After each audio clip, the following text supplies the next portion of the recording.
Hello. A little bit of a different video today, just because I wanted to broaden my creativity a little bit. Today's topic is going to be about basically the biggest mistakes I've made in my 5 years of lifting. And I'm not going to get into little simple ones like you forgot to take your protein for the day or something like that. These are going to be the biggest ones that really impacted my strength building and muscle building. So let's start off with the first one.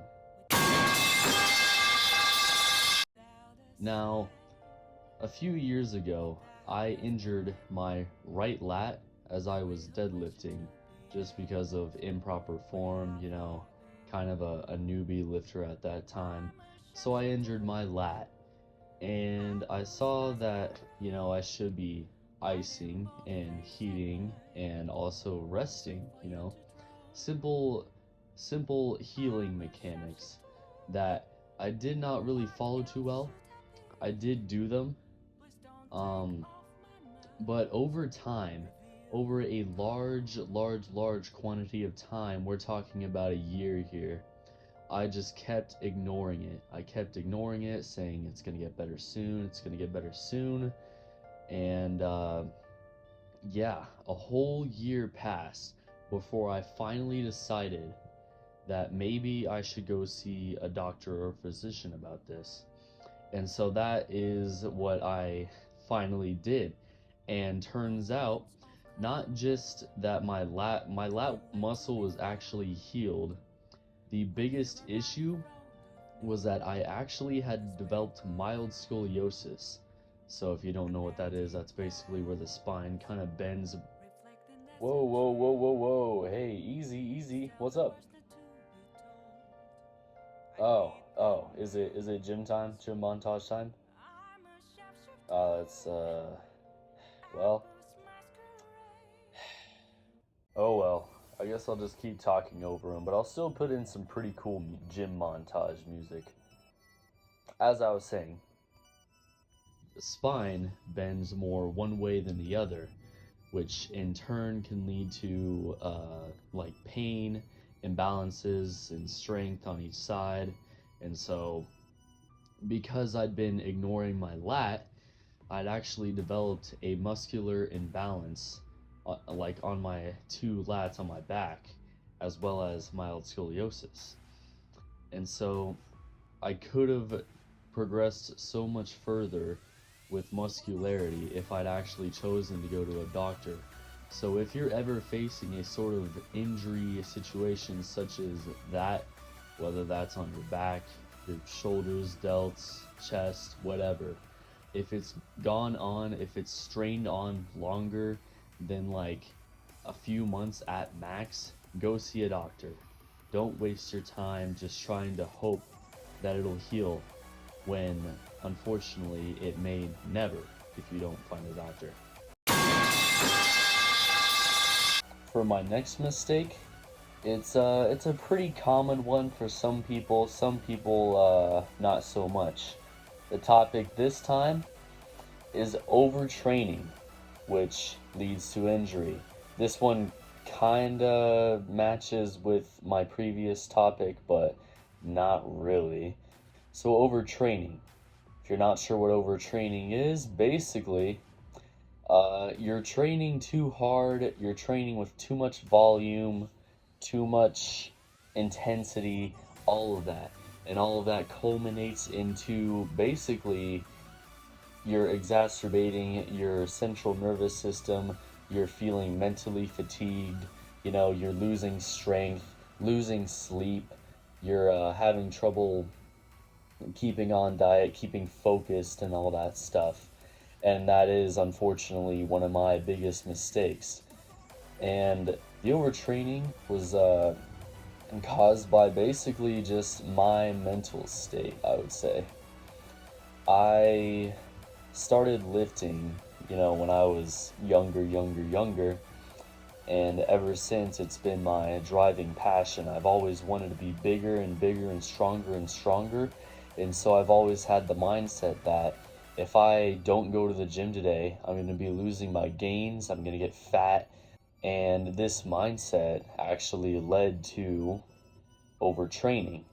I was having I was having trouble sleeping every night, I was constantly all over the place, My physique wasn't really deteriorating, but I was obviously losing strength and I was feeling sore all the time. Then I got my glute injured.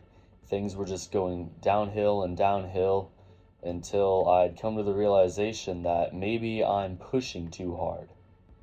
So if you're ever in such a situation as that, just be mindful of yourself, You're not a superhuman, you're not a superhero, you're just a regular human being who has weaknesses, who can only do so much.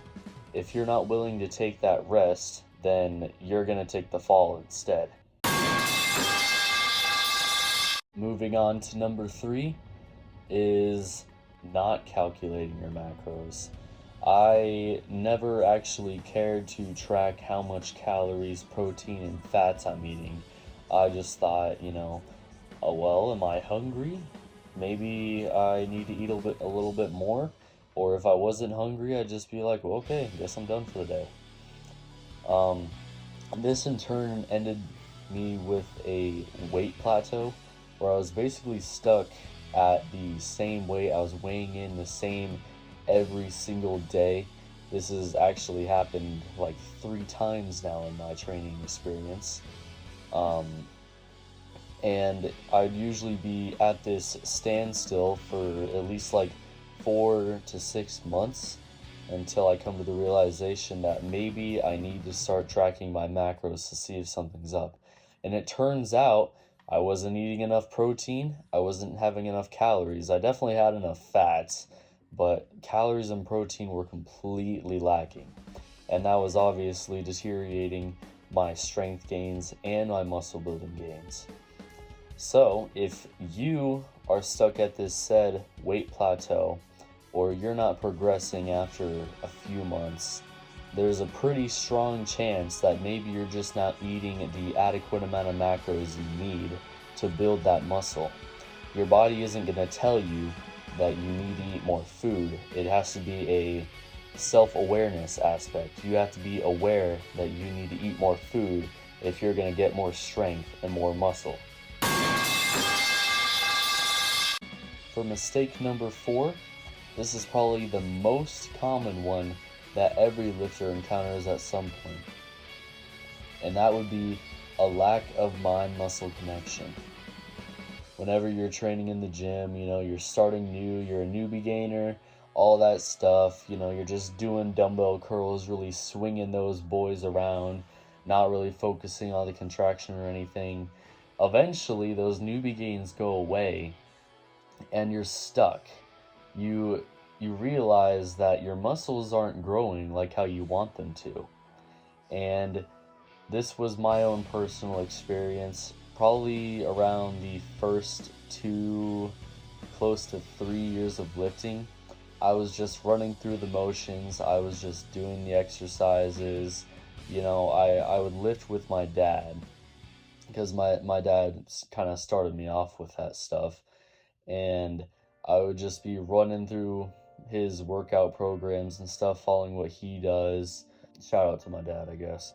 But I never gained the knowledge that I need to be focusing on the actual contraction of the muscle. Your muscle doesn't exactly have a mind of its own. It can't contract and grow at its maximum potential for you. You have to consciously make that input. You have to consciously make the input that this muscle is going to contract at this movement, at this tightness, and if you don't, you're not going to see the adequate gains that you want.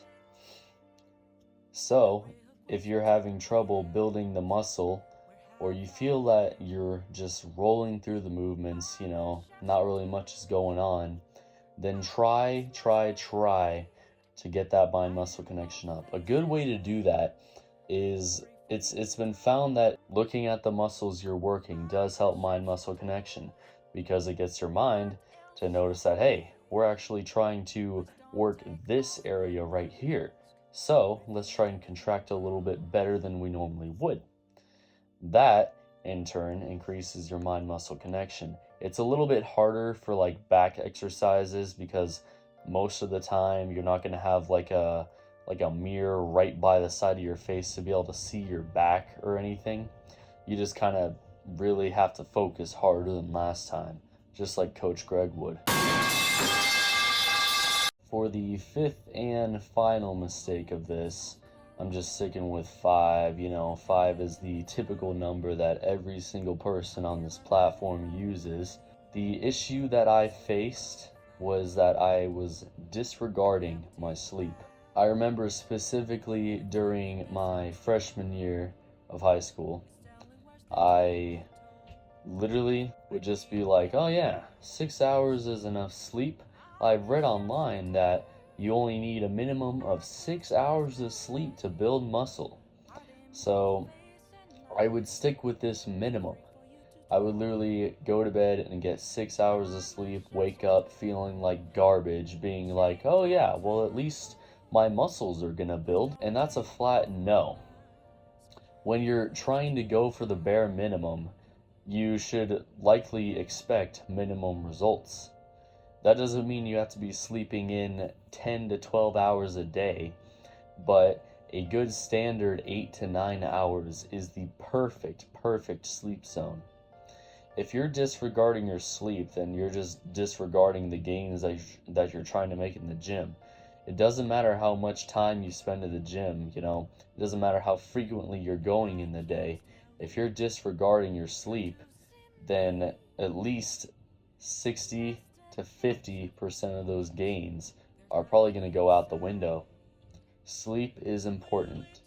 You need to focus on it. Anyways, I hope you enjoyed this different style of video, not the standard workout montage vlog type video, but I just wanted to try something a little more creative. And also that this whole video, like what you've been watching, is basically just all little bits and pieces of what I do in an average day. Nothing too crazy, just the average life of a normal human being on this planet. And if you're curious, that video game that I was playing, you know, at the end of the whole little montage thing, Persona 5. I cannot stress enough how much I recommend you play it if you're a gamer. You know, I didn't originally like turn-based combat and that kind of stuff because, you know, just kind of slow, boring for me. But the story really captivated me. Like, mwah, beautiful, bro. Really getting into it. Cannot stress enough how much I recommend it. But anyways, thanks for sticking around. Leave a like if you want to. Have a good day. Have a good evening. Have a good night. Have a good morning. Whatever time of day you're watching this. Bye.